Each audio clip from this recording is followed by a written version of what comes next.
ఇవాళ మీరు దీపం గురించి తెలుసుకోండి. ఏ ఇంట్లో హైందవ ధర్మములో, హిందూ సాంప్రదాయములో హిందువుగా జన్మించినటువంటి మనము ఒక్కరోజు దీపము లేకుండా ఉన్న ఇల్లు ఉండకూడదు. కొంతమందికి అనుమానాలు వస్తాయి. మా ఇంట్లో పెద్దవాళ్ళు చనిపోయారండి, అమ్మయ్య సంవత్సరం దాకా దీపం పెట్టకుండా హాయిగా సంవత్సరం దాకా, ఒకవేళ ఓ 15 రోజుల తర్వాత పెట్టిండ్రనుకో, అగో వాళ్ళ ఇంట్లో దీపం పెట్టిండ్రట అంటే అనుమానాలు తొందరగా వస్తాయి. జననము మరణము, జాతస్య మరణం ధ్రువం. పుట్టినవాడు కైలాసముకు పోవక తప్పదు.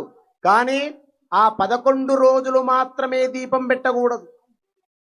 దేవుడి గుడికి వెళ్ళొద్దు, దేవాలయములో దర్శనం చేసుకోవద్దు అని మీరందరూ చాలా మంది ఏం చేస్తారంటే, దేవుడి గుడిలోకి వెళ్ళరు, మీ ఇంట్లో దేవుడి గదిలో లోపలికి వెళ్ళరు, బూజు వట్టిపోతుంది, దీపం వెలిగించరు, ఒత్తులు మిగిలినాయి, నూనె మిగిలినాయి, కొబ్బరికాయ మిగిలింది, కష్టం మిగిలింది. ఇక ఆ 5 నిమిషాలు ఇంకోసారి ఛాయ్ తాగొచ్చు.